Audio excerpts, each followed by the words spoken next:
Sa pagpasa ng kasambahay law, mabibigyan ng mga benepisyo at proteksyon ang mga kasambahay.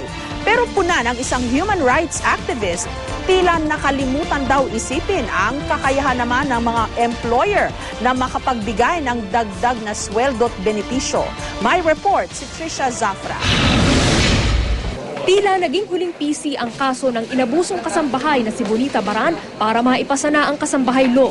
Kaya ang batas na ito raw ang magiging bagong kakampi ng mga kasambahay laban sa pang-aabuso. Ang pinaka-importante dito yung pagbabago ng pagtingin sa mga domestic workers. Ang pagtingin sa kanila ay mga alila o mga alipin. Dapat tingnan natin sila as manggagawa.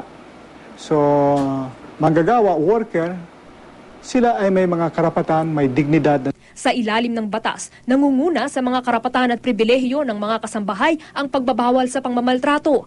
Kailangang magkaroon ng employment contract sa pagitan ng kasambahay at amo. Di dapat bababa sa 2,500 pesos kada buwan ang minimum wage sa Metro Manila, 2,000 pesos sa chartered cities at first-class municipalities at 1,500 pesos sa iba pang mga bayan.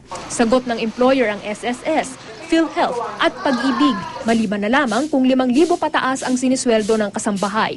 Pero ayon sa isang human rights activist na si Attorney Charito Planas, tila nakalimutang isaalang-alang sa batas ang kakayahan ng employers pagdating sa pagpapasweldo at pagbibigay benepisyo. Kailangan ng kasambahay sa bahay. Kaya ang sweldo mo lamang 20,000 sa buwan, may 2 kang anak na pinag-aaral. Paano mo mabibigyan ng napakalaking sweldo? Wala nang kukuha ng kasambahay. Di mawawala ng job. Medyo mabigat nga raw para sa mga employer na tulad ni Joyce Florentino ang pagbibigay pa ng mga benepisyo sa kasambahay.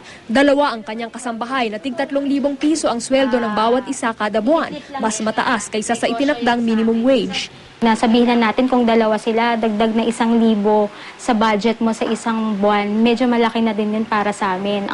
Para sa akin lang, maganda namang magtrabaho itong mga kasambahay ko. Kaya okay lang sa akin na magtrabaho pa ako ng mas maayos para mabigay ko din sa kanila yung...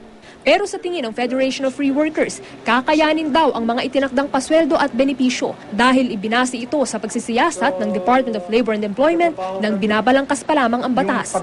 Yung nakita namin dito sa Metro Manila ay 3,500 na yung average. Ayon sa DOLE, sisimulan na ng kanilang technical working group ang implementing rules and regulations ng kasambahay law. Lahat daw ng saloobin ng mga employer, pakikinggan ng DOLE. Trisha Zafra, GMA News.